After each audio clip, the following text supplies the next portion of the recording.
नमस्कार, मेरा नाम है राहुल यादव और आप देखना शुरू कर चुके हैं हरियाणा तक। भाजपा के राष्ट्रीय अध्यक्ष जेपी नड्डा और केंद्रीय गृह मंत्री अमित शाह से मुलाकात के बाद कुलदीप बिश्नोई ने अपने ट्विटर प्रोफाइल से गांधी परिवार की फोटो हटा दी है। साथ ही राष्ट्रपति चुनाव के बाद उनके भाजपा में जाने की तैयारी भी अब लगभग पूरी हो चुकी है। लेकिन सूत्रों से मिल रही जानकारी के मुताबिक बिश्नोई के भाजपा में जाने से भाजपा के कुछ नेताओं को आपत्ति है। तो वो नेता कौन हैं जिन्हें आपत्ति हो सकती है और इस आपत्ति के क्या कारण हैं, चलिए आपको समझाते हैं। दरअसल कुलदीप बिश्नोई के भाजपा में जाने से हिसार जिले की सियासत में घमासान आने की संभावना है, क्योंकि यहां से चौधरी बीरेंद्र सिंह के बेटे बृजेंद्र सिंह भाजपा के मौजूदा सांसद हैं।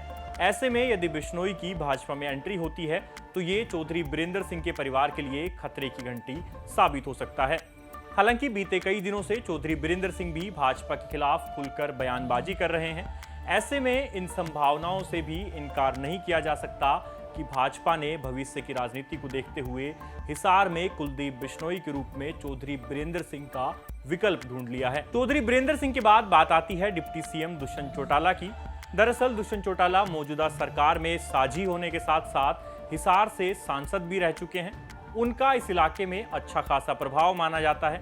ऐसे में कुलदीप की एंट्री के बाद दुष्यंत के लिए भी हिसार के मैदान में मुश्किलें बढ़ना लगभग तय है। चौधरी बीरेंद्र सिंह और डिप्टी सीएम दुष्यंत चौटाला के बाद भाजपा नेत्री और आदमपुर विधानसभा से भाजपा की पूर्व प्रत्याशी रही सोनाली फोगाट की बात करना भी जरूरी हो जाता है, क्योंकि उन्होंने अपने राजनीतिक जीवन की शुरुआत आदमपुर विधानसभा चुनाव लड़कर ही की थी।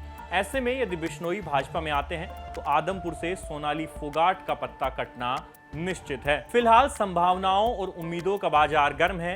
राष्ट्रपति चुनाव के बाद ये क्लियर हो जाएगा कि कुलदीप बिश्नोई कमल थामते हैं या नहीं, और यदि थामते हैं तो बीजेपी में उनकी भूमिका क्या होगी, उनका कार्यक्षेत्र क्या होगा और उनके भाजपा में शामिल होने के बाद प्रदेश की राजनीति किस ओर करवट लेगी।